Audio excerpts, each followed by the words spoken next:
119۔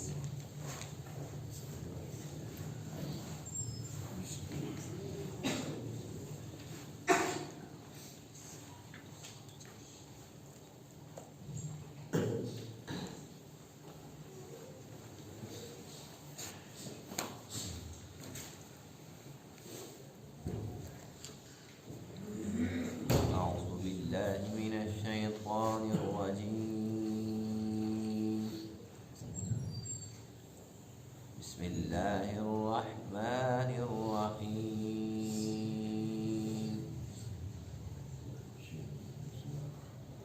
وَأُلْقِيَ السَّحَرَةُ سَاجِدِينَ قَالُوا آمَنَّا بِرَبِّ الْعَالَمِينَ رَبِّ مُوسَى وَهَارُونَ قال فرعون آمنتم به قبل أن آذن لكم إن هذا لمكر مكرتموه في المدينة لتخرجوا منها أهلها فسوف تعلمون لأقطعن أيديكم وأرجلكم من خلاف ثم لأصلبنكم أجمعين قالوا إنا إلى ربنا منقلبون وما تنقم منا إلا أن آمنا بآيات ربنا لما جاءتنا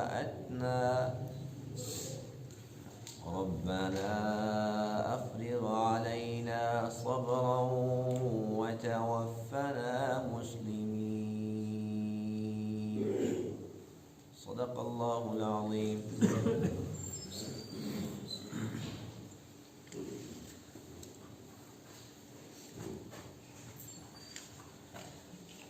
آج کے درس میں آیت کریمہ میں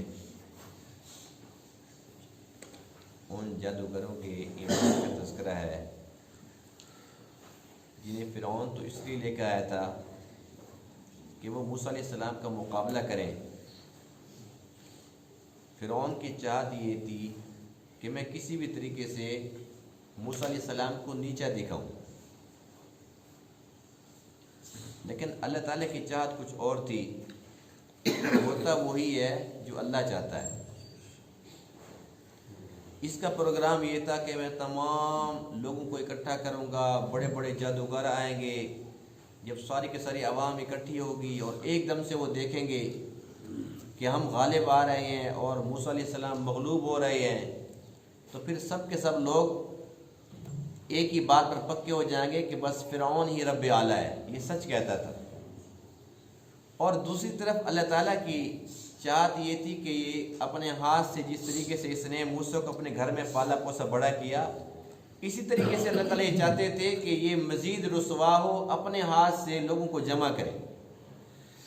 موسیٰ علیہ السلام کو جمع کرنے کی ضرورت ہی نہیں ہے، یہ جمع کرے، جادوگروں کو بھی بلائے، اور جب ساری کی ساری عوام اکٹھی ہو جائے تو اللہ کی چاہت یہ تھی کہ میں ایک موسیٰ کو غالب کروں اور تمام فرعونیوں اور جادوگروں کو مغلوب کروں، تاکہ تمام عوام جو وہاں پر جمع ہے وہ ایک دم سے فیصلہ کر لے اور اس کے لیے آسانی پیدا ہو جائے کہ ایک اکیلا کیسے غالب آ سکتا ہے۔ اس کا مطلب واضح ہے کہ اس کے ساتھ اللہ ہے اور یہ اللہ کا سچا رسول ہے۔ پھر وہی ہوا کہ جب ان تمام جادوگروں نے اپنے اپنے کرتب پیش کیے، کسی نے لاٹھیاں ڈالی، کسی نے رسیاں ڈالی، اور وہ مصنوعی سانپ بن گئے۔ سانپ تو نہیں تھے، محسوس ہوتا تھا کہ یہ سانپ بھی ہیں اور تھوڑا تھوڑا حرکت بھی کر رہے ہیں۔ اللہ کے حکم سے موسیٰ علیہ السلام نے اپنا عصا مبارک ڈالا، جو صرف نظر نہیں آ رہا تھا بلکہ وہ تمام ان مصنوعی سانپوں کو نگل رہا تھا۔ تمام کو نگل گیا، سب کو ختم کر دیا، اس وقت سب سے پہلے جو جادوگر تھے وہ سجدے میں گر پڑے اور انہوں نے ایمان کا اقرار کر لیا، کہنے لگے آمنا برب العالمین، کہ ہم تو سب کے سب رب العالمین پر ایمان لے۔ اب جب یوں کہا نا آمنا برب العالمین، تو اس میں ایک شک والی بات تھی، ابہام والی بات تھی۔ اگرچہ ان لوگوں کے ذہن میں تو کوئی ابہام نہیں تھا، لیکن کچھ لوگ یہ سمجھتے تھے کہ فرعون جو کہتا ہے نا ربکم الاعلی، کہ میں بھی رب ہوں، تو یہ اس رب پر ایمان لے آئے ہوں۔ وہ جادوگروں نے وضاحت کر دی آمنا برب العالمین، رب موسیٰ و ہارون، جو موسیٰ اور ہارون کا رب ہے ہم اس رب پر ایمان لا چکے۔ فرعون بڑا پریشان ہو گیا کہ میں نے کیا سوچا تھا اور ہوا کیا۔ اب اس کے پاس چونکہ کوئی دلیل نہیں تھی، کوئی وزنی بات نہیں تھی، تو اس نے اپنی فرعونیت دکھائی، تکبر دکھایا، اور ان جادوگروں کو جو تھوڑی دیر پہلے جادوگر تھے، کافر تھے، اور آنن فانن اللہ کی رحمت ان پہ برسی، اور اس وقت وہ کامل الایمان بن چکے تھے اور وہ پکے مومن بن چکے تھے اور کاملین میں لکھے جا چکے تھے، ولایت کے اعلیٰ مقام پہ وہ فائز ہو چکے تھے۔ فرعون نے ان کو دھمکیاں دی، تمہاری جرت کیسے ہوئی، میری اجازت کے بغیر اتنا بڑا اعلان کر دیا؟ کیا موسیٰ ہارون کے رب پر ایمان لا چکے ہیں؟ کیوں؟ کیا مجھ سے پوچھا تھا؟ میں نے اجازت دی تھی؟ اب اس نے ایک عجیب بات گھڑی، کہنے لگا کہ اب مجھے ساری بات سمجھ آئی ہے کہ یہ جتنے بھی جادوگر ہیں نا، یہ سب موسیٰ کے ساتھ ملے ہوئے تھے، یہ اندر سے ایک ہی تھے۔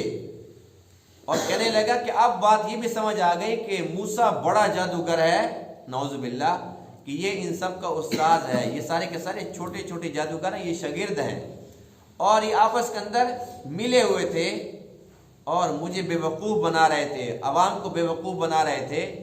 ان کی پلاننگ ہی یہی تھی کہ پہلے تم اپنا کام کرنا، پھر میں اپنا کام کروں گا، اس طریقے سے پھر تم سب سے پہلے ایمان لے کے آ جانا، تو پھر یہ ساری کے ساری عوام بھی مسلمان ہو جائے گی۔ اچھا یہ بات تھی۔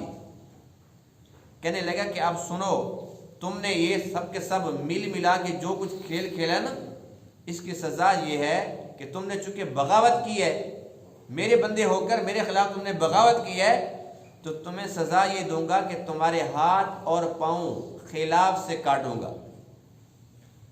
خلاف کا مطلب یہ ہوتا ہے کہ دایاں ہاتھ تو بایاں پاؤں، اور بایاں ہاتھ تو پھر دایاں پاؤں، الٹ سے میں تمہارے ہاتھ پاؤں کاٹوں گا، اور اس کے بعد تمہیں سولی پر لٹکاؤں گا، تاکہ دوسرے لوگوں کے لیے یہ عبرت ناک سزا واضح ہو جائے، پتہ چل جائے کہ کوئی بھی بندہ اگر اس قسم کی بغاوت کرتا ہے تو فرعون اس کا حشر کیا کرتا ہے۔ اب یہ بہت بڑی سزا تھی، بہت بڑی دھمکی تھی، لیکن ان لوگوں کا جواب بڑا عجیب تھا جو اس وقت کامل الایمان بن چکے ہیں۔ وہ کہنے لگے اے فرعون، بات یہ ہے ہمارا جرم کچھ بھی نہیں ہے سوائے اس کے کہ ہم ایمان لائے۔ اگر اس جرم کے اندر تو ہمیں قتل کرنا چاہتا ہے تو ہماری جان حاضر ہے، ہمارے ہاتھ پاؤں کاٹتا ہے، سولی پہ چڑھاتا ہے، جو تیرے جی میں آئے تو کر۔ تو اتنا ہی کر سکتا ہے کہ ہماری دنیا کی زندگی ختم کر سکتا ہے، لیکن ہم اس ڈر سے اپنی آخرت کی زندگی خراب نہیں کر سکتے۔ تو اس سزا سے ڈراتا ہے، لیکن اگر ہم نے تیری بات مان لی تو جو اللہ سزا دے گا آخرت میں وہ بہت بڑی ہے۔ بس اب ہم مومن بن چکے ہیں اور ہمیں اللہ کا ڈر ہے، تیرا کوئی ڈر نہیں، جو تیرے جی میں ہے تو کر۔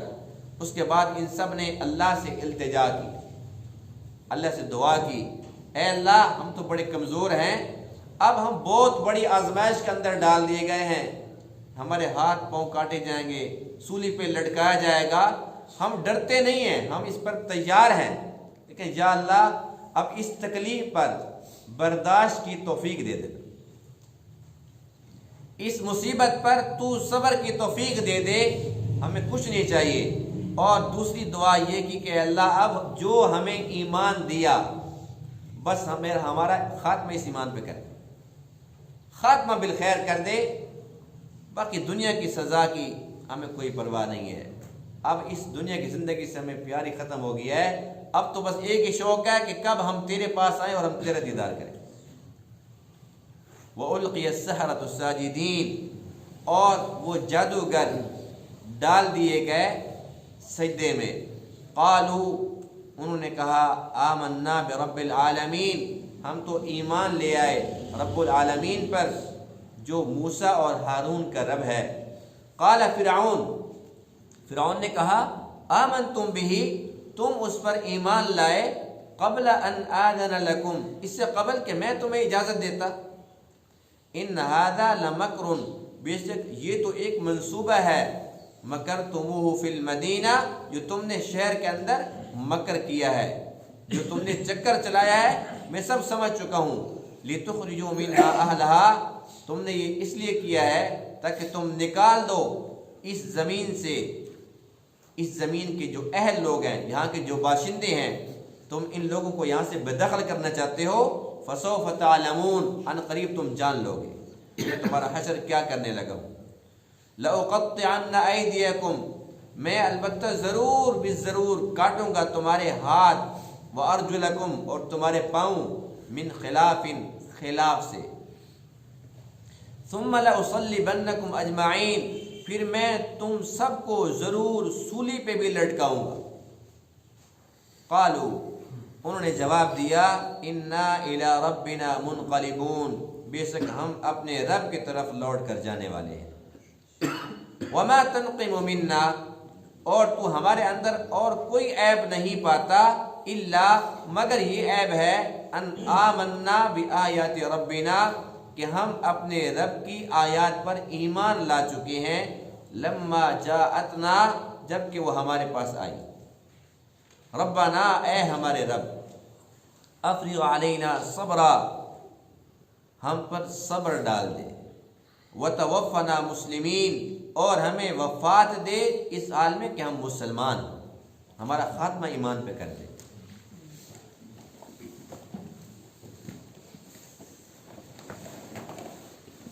انسان تدبیریں کرتا ہے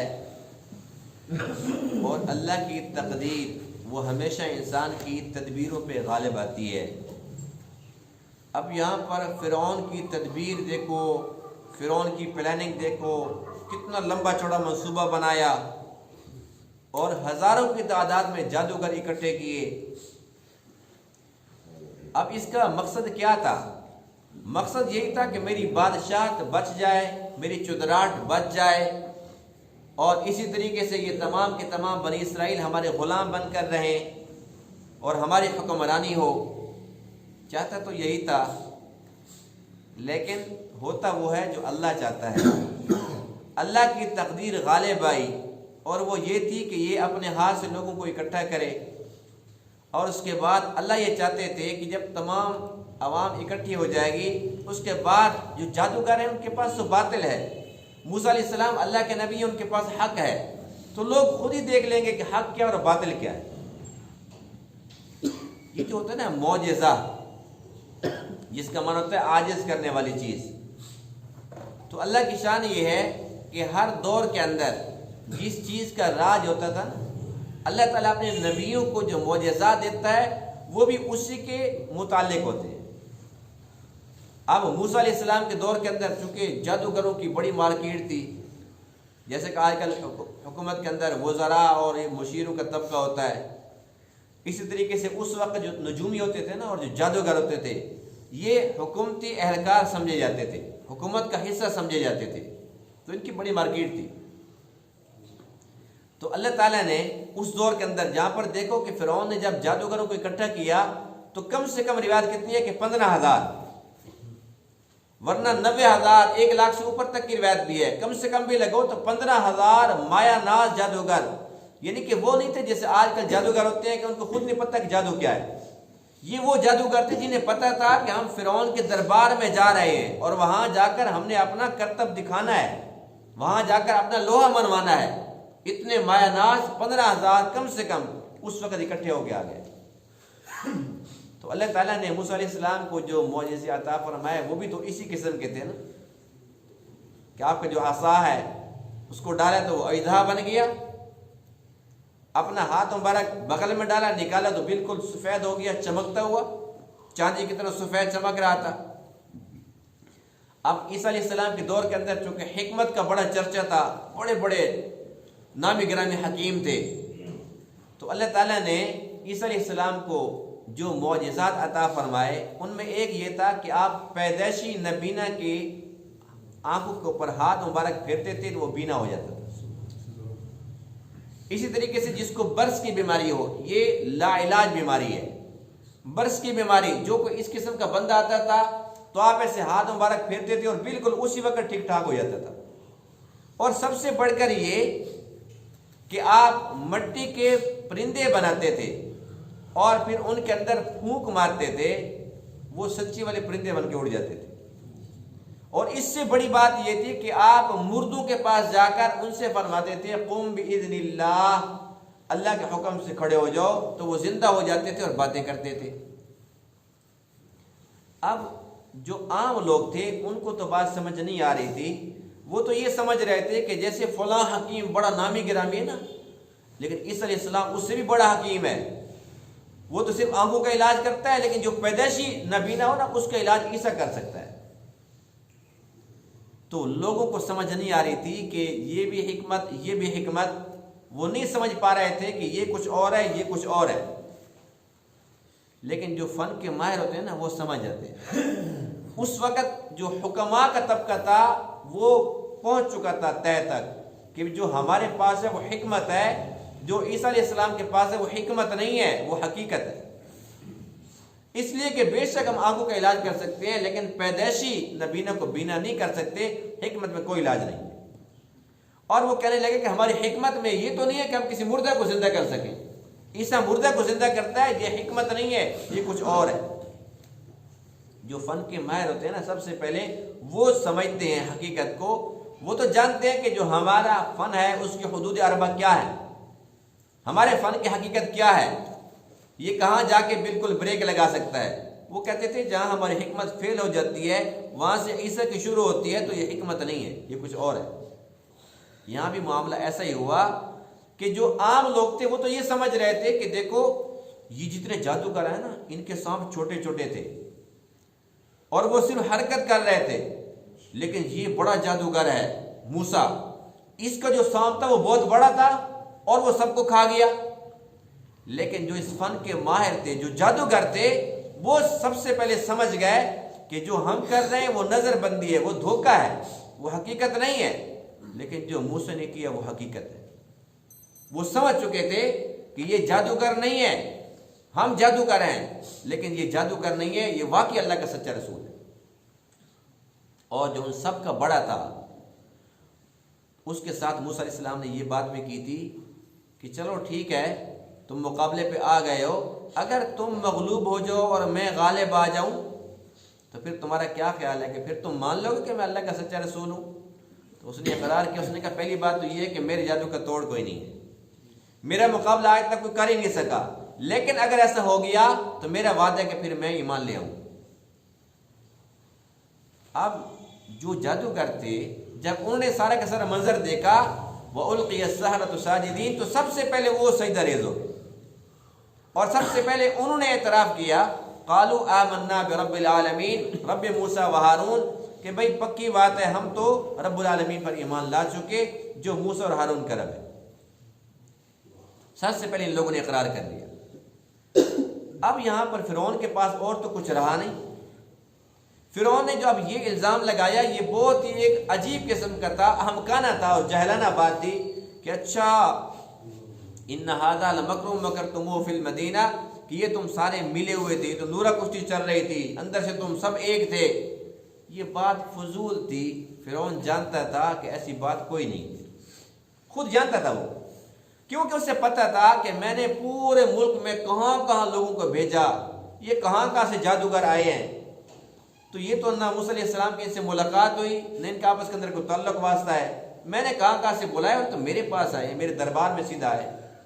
اور اگر ملے ہوئے ہوتے تو یہ یوں کہتے کہ اگر ہم غالب آ گئے تو ہمیں دے گا کیا، یہ تو میرے ساتھ مکا کر رہے تھے، یہ تو ہمارے ساتھ معاوضہ طے کر رہے تھے، سب جانتا تھا کہ میں جھوٹ بک رہا ہوں، لیکن ہر دور کے اندر جو اس قسم کے حکمران ہوتے ہیں نا، ان کا کام یہی جھوٹ بکنا ہوتا ہے۔ جیسے آج کل ہمارے حکمران ہیں، کبھی سچ بولے، جو بات کہہ دے کہ میں یوں کروں گا سمجھ جاؤ کہ اس نے یہ نہیں کرنی، جو یہ کہہ دے کہ میں یہ نہیں کروں گا سمجھ جاؤ کہ اس نے وہ کام کرنا ہے۔ تو یہ بھی اسی فرعون کے قبیل سے ہے نا۔ تو فرعون نے اسی قسم کا جھوٹ بکا، وہ سب جانتا تھا کہ میں جھوٹ بول رہا ہوں، کوئی تعلق واسطہ نہیں ہے موسیٰ کے ساتھ جادوگروں کا، لیکن اس نے الزام لگانا تھا لگا دیا۔ وہ یہ سمجھتا تھا کہ میں عوام کو گمراہ کر دوں گا، عوام کو بے وقوف بنا لوں گا، ایسا نہ ہو کہ عوام ان کے چکر میں آ جائے۔ وہ اپنی کرسی بچانے کے چکر میں جھوٹ بول رہا تھا۔ ہمیشہ جو کرسی کے پجاری ہوتے ہیں نا، وہ کرسی کی خاطر ایسے ہی جھوٹ بکتے رہتے ہیں، لیکن کرسی بچتی پھر بھی نہیں ہے۔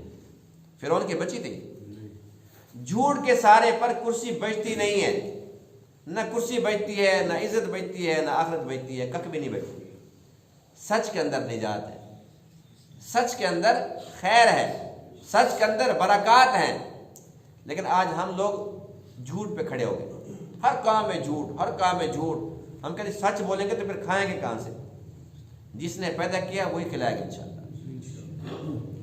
بہرحال اس نے الزام تو لگایا تاکہ عوام کو مطمئن کروں، لیکن عوام مطمئن ہونے والے نہیں تھے، وہ سب سمجھ چکے تھے۔ اب اس کے بعد اس نے جادوگروں کو دھمکانا شروع کر دیا اور ان کو یہ دھمکی دی کہ میں تمہارے ہاتھ پاؤں خلاف سے کاٹ دوں گا، سولی پہ چڑھا دوں گا۔ یہ جو سزا فرعون نے تجویز کی، یہ سزا قرآن مقدس کے اندر ڈاکو کی ہے۔ قرآن مقدس کے اندر موجود ہے کہ جو ڈاکو پکڑا جائے تو حاکم وقت کو اختیار ہے، اگر وہ چاہتا ہے کہ اس کے لیے بہتر ہے کہ اس کے ہاتھ پاؤں خلاف سے کاٹ دوں تو وہ یہ کام کر دے۔ اگر وہ سمجھتا ہے کہ ہاتھ پاؤں کاٹ دوں لیکن پھر بھی یہ باز آنے والا نہیں ہے تو وہ اس کو سولی پہ لٹکا دے تاکہ عبرت کا نشان بن جائے، اور لوگ جو یہ منصوبے بنا رہے تھے وہ اس کو دیکھ کر ڈر جائیں کہ ہمارا انجام بھی یہی کچھ ہوگا۔ اور تیسرے نمبر پر سزا یہ ہے کہ اگر حاکم وقت یہ سمجھتا ہے کہ یہ جب تک اس علاقے میں رہے گا یہ فتنہ ہے تو وہ اس کو ملک بدر بھی کر سکتا ہے۔ اب ایک جج بیچارے نے یہی بات کہہ دی نا کہ بھئی اس کو سزائے موت دینی اور اس کو لٹکانا ہے، تو کہتے ہیں یہ سزا کہاں سے آ گئی ہے؟ یہ ظالمانہ حکومت ہے، یہ کیسا قانون پاس کر دیا؟ یہ کوئی طریقہ کار ہے؟ یہ تو انسانیت کے خلاف ہے۔ تو یہ اللہ کے قرآن نے بتلایا ہے کہ جو بغاوت کرتا ہے، جو ڈاکے ڈالتا ہے، جو کسی کو ڈراتا دھمکاتا ہے اور پھر مال وصول کرتا ہے، اس کی سزا قرآن نے تجویز کی ہے کہ اس کے ہاتھ اور پاؤں خلاف سے کاٹو اور اس کو سولی پہ لٹکاؤ۔ یہ جو نام نہاد مسلمان ہیں نا، یہ سکالر بنے ہوئے ہیں، نام نہاد سکالر، جنہیں کک کا پتہ نہیں ہے کہ اسلام کی حقیقت کیا ہے، یہ جو اسلامی سزائیں ہیں ان کو مذاق سمجھتے ہیں اور ان کو ظالمانہ قرار دیتے ہیں۔ نعوذ باللہ من ذالک۔ یہ حدیں اللہ کے نبی کے دور میں جاری ہوئی ہے کہ نہیں ہوئی؟ تو کیا کہیں گے؟ وہ تو رحمت للعالمین تھے۔ تو یہ سزائیں اگر ظالمانہ ہیں تو نعوذ باللہ، پھر یہ ظالم تو سب سے پہلے اللہ ہوگا جس نے قرآن کے اندر ان سزاؤں کو تجویز فرمایا۔ اللہ کی چاہت ہرگز یہ نہیں ہے کہ تمام لوگوں کے ہاتھ منہ کٹے ہوئے ہوں، لوگوں کو سولی پر لٹکا دیا جائے۔ اللہ کو یہ پسند نہیں ہے، اللہ کو امن پسند ہے، اور امن کے لیے ضروری ہے ایسی سزا۔ ایک بندہ قتل کرتا ہے، دوسرے دن وہ دندناتا پھرتا ہے، تو پھر وہ کہتا ہے جی کوئی مسئلہ نہیں ہے، دو اور کو بھی اڑا سکتا ہوں۔ اگر اس کو قتل کر دو قتل کے بدلے میں، تو اس نے جو آگے دو چار کو قتل کرنا تھا وہ بھی بچ جائیں گے، اور جو 10 بندے اس کو دیکھ کر کہیں گے اسے کچھ نہیں ہوا تو ہمیں بھی کچھ نہیں ہوگا، ہم بھی یہ کام کرتے ہیں، وہ 10 بھی ڈر جائیں گے، تو اس طریقے سے بہت ساری زندگیاں بچ جائیں گی۔ لیکن یہ ظالم اور جاہل سکالر کیا کہتے ہیں؟ ایک تو پہلے قتل ہو گیا، اس کے بدلے میں تم دوسروں کو بھی قتل کر رہے ہو، یہ کیا انسانیت ہے؟ لیکن اللہ کا قرآن کیا کہتا ہے؟ وَلَكُمْ فِي الْقِصَاصِ حَيَاةٌ يَا أُولِي الْأَلْبَابِ، اے عقل مندو، قصاص میں زندگی ہے، موت نہیں ہے۔ ایک کے بدلے ایک مر گیا، یہ بات تو ماننے کی ہے، لیکن اور 100 بچ گئے۔ اگر اس ایک کو چھوڑ دیا تو پھر تمہارے 100 قتل کر دیے جائیں گے، وہ کتنا حق۔ تو یہ سزا اللہ نے ڈاکو کی رکھی ہے، اور یہ سزا فرعون نے ان جادوگروں کی جو اس وقت کامل الایمان اور ولایت کے مقام پہ فائز ہو چکے تھے، ان کو یہ سزا دینے کی دھمکی دی ہے۔ اور مختلف روایات میں یہ بات بھی لکھی ہے کہ اس سے پہلے یہ سزا نہیں تھی، یعنی کہ ہاتھ کو خلاف سے کاٹنا یا سولی پر لٹکانا، یہ سزا اس سے پہلے نہیں تھی۔ فرعون نے سب سے پہلے یہ سزا تجویز کی، لیکن اللہ نے اس امت کو قانون دیا کہ یہ سزا ڈاکو کے لیے اللہ کو بھی پسند ہے۔ اس نے تو اپنا کام کیا، بڑی دھمکیاں دی، اس سے بڑی سزا کیا دے سکتا تھا؟ لیکن وہ کامل الایمان جو تھوڑی دیر پہلے کافر تھے، بڑے بڑے کافر تھے، اب اللہ کے حکم سے، اللہ کی رحمت سے، اللہ کے فضل سے وہ سب سے بڑے مومن بنے ہوئے ہیں، اور وہ موسیٰ علیہ السلام کے صحابی بنے ہوئے ہیں، اور بہت بلند ترین مقام پہ فائز ہوئے کھڑے ہیں۔ وہ کہتے ہیں فَقْضِ مَا أَنْتَ قَاضٍ، 16 پارے میں ہے، کہتے ہیں کر جو کرتا ہے، اے فرعون تو کر جو کرتا ہے، انما تقضی هذه الحیات الدنیا، تو دنیا کی زندگی ختم کر سکتا ہے نا، اتنی سی بات ہے۔ انا آمنا بربنا، ہم تو اپنے رب پر ایمان لا چکے ہیں، لیغفر لنا خطایانا، تاکہ ہماری خطاؤں کو وہ معاف کر دے۔ ہم نے نبی کا مقابلہ کیا، ہم نے جادو جیسا برا کام کیا، ہم چاہتے ہیں کہ بس اللہ ہمیں اپنے فضل سے معاف فرما دے، ہمیں اور کچھ نہیں چاہیے، جو تیرے جی میں آتے تو کر۔ اب وہ تو ڈرے نہیں۔ اب ان لوگوں نے جب یہ بات کی نا تو پھر اب یہ پریشان ہو گئے کہ میں کیا کروں۔ اب اس کے بارے میں کوئی واضح روایت موجود نہیں ہے کہ اس نے سزائیں دی یا صرف ڈرایا دھمکایا، لیکن مختلف روایات میں اتنی بات ہے کہ ان تمام لوگوں کو اس نے یہ سزائیں نہیں دی تھی۔ جو بڑے بڑے جادوگر تھے نا، چند ایک، ان کو سزا دی تھی، باقی سب کو چھوڑ دیا تھا۔ 15,000 بندے اگر کم سے کم بھی مان لیے جائیں تو 15,000 بندوں کو سولی پہ چڑھانا آسان کام تھا، اور پھر اللہ تعالیٰ نعوذ باللہ بھی چھٹی پہ چلا گیا تھا۔ اللہ کی مدد تو ان کے ساتھ تھی نا، اگر ان سب کو ختم کر دیا جاتا تو پھر تمام کے تمام لوگ تو وہ ڈر جاتے۔ بنی اسرائیل تو پہلے ڈرے ہوئے تھے، غلامی کے اندر زندگی گزار کے پہلے ان کی ذہنیت پست ہو چکی تھی۔ اللہ نے ان کو بھی تو حوصلہ دینا تھا، اپنے نبی کو سپورٹ بھی تو کرنا تھا، اس لیے چند ایک کو سزا دی، لیکن اس کا کچھ اثر نہیں ہوا، اور لوگوں کے اندر جو ڈر خوف تھا فرعون کا کہ جی فرعون کھا جائے گا اور کھا جائے گا، وہ سب ڈر ختم ہو گیا۔ یعنی کہ یوں سمجھ لیں کہ غبارے سے ہوا نکل گئی، فرعون خالی خول بن گیا، اندر سے ختم ہو گیا، اس کا روب دبدبہ سب کا سب ختم ہو گیا۔ اور انہوں نے اتنی بڑی جرت کی بات کر دی، وَمَا تَنْقِمُ مِنَّا إِلَّا أَنْ آمَنَّا بِآيَاتِ رَبِّنَا، اے فرعون ہمارے اندر کون سا عیب ہے؟ کسی میں کوئی عیب ہوتا ہے تو اتنی بڑی سزا ملتی ہے نا، ہم نے آخر کون سا جرم کیا ہے، کون سا ہم نے اتنا بڑا گناہ کر لیا ہے؟ یہی ہمارا جرم ہے نا، آمنا بآیات ربنا، کہ اپنے رب کی آیات پر ایمان لائے ہیں، یہی ہمارے اندر عیب ہے، یہی ہمارے اندر ہمارا جرم یہی ہے۔ یہ اس وقت جو ان لوگوں نے بات کی، لیکن آج اگر ہم پوری دنیا کے اندر اپنی نظر دوڑاتے ہیں تو اس وقت تمام دنیا کے اندر مسلمانوں کا جرم یہی رہ چکا ہے۔ انڈیا میں دیکھ لو کتنا ظلم ہو رہا ہے، لیکن ہم غفلت کی نیند سوئے ہوئے۔ پوری دنیا کے اندر کوئی ایک ایسا غیرت مند لیڈر نہیں ہے جو ان کو للکارے کہ انسان کے بچے بن جاؤ۔ ہم کہتے ہیں یہ ان کا آپس کا معاملہ ہے، ہمارے یہاں کچھ ہوتا ہے وہ کہتے ہیں ان کا آپس کا معاملہ ہے، جبکہ حدیث پاک میں یہ ہے کہ تمام کے تمام مسلمان ایک جسم کے مانند ہیں، کہ جسد واحد۔ اللہ کے نبی نے بڑی پیاری مثال دی ہے، فرمایا کہ ایک جسم کے مانند ہیں، کہ جیسے اگر آنکھ کو تکلیف ہوتی ہے تو پورے جسم کو تکلیف ہوتی ہے۔ یہ تھوڑی ہے کہ انسان یہ کہے کہ میری آنکھ کو تکلیف ہے، خیر ہے، مجھے تو کچھ نہیں ہے نا، آنکھ کو تکلیف ہے تو پورے جسم کو تکلیف ہے۔ فرمایا کہ اسی طریقے سے اگر پوری دنیا کے اندر کسی ایک مسلمان کو دکھ تکلیف ہوتی ہے تو وہ تمام مسلمان اپنے اندر محسوس کریں، یہ سب ایک جسم کے مانند ہیں۔ لیکن ہم نے تفریق کر رکھی ہے، یہ فلانا ہے اور وہ کہتے ہیں جی یہ فلانا ہے جی، اس طریقے سے کرتے کرتے بالآخر اللہ نہ کرے، اللہ وقت نہ لائے کہ ہم سب کی ایسی باری کھڑی ہو۔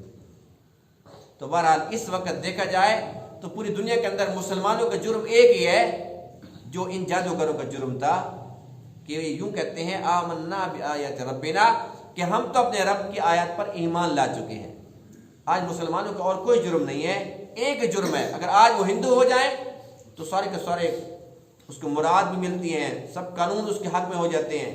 مسلمان ہے تو وہ برداشت نہیں ہے۔ کشمیر کے اندر ہے، فلسطین کے اندر ہے، افغانستان میں، پوری دنیا کے اندر جہاں کہیں مسلمان ہیں وہ بے شک مالی لحاظ سے کمزور ہیں، بے ضرر ہیں، کسی کو بھی کچھ نہیں کہتے، لیکن ان کا جرم یہ ہے کہ وہ کلمہ کیوں پڑھتے ہیں، سارا کفر اکٹھا ہوا کھڑا ہے۔ اور حدیث پاک میں ہے الکفر ملت واحدہ۔ یہ ہماری تفریق ہے، ہم کہتے ہیں جی یہ دیوبندی ہے، جی یہ بریلوی ہے، جی یہ شیعہ ہے، یہ سنی ہے، یہ فلانا ہے، اور ایک دوسرے کی ہم تفریق کرتے ہیں۔ لیکن جو کافر ہیں وہ کہتے ہیں ہم سب ایک ہیں، بے شک یہودی ہے، عیسائی ہے، ہندو ہے، سکھ ہیں، وہ سب آپس کے اندر ایک ہیں۔ وہ کہتے ہیں کہ ہم سب کا ایک دشمن ہے مسلمان، بے شک اپنے آپ کو دیوبندی کہلوائے، اپنے آپ کو بریلوی کہلوائے، کچھ بھی کہلوائے، وہ کہتے ہیں کہ یہ مسلمان ہیں، ان کا کلمہ ایک ہے، ان کا نبی ایک ہے۔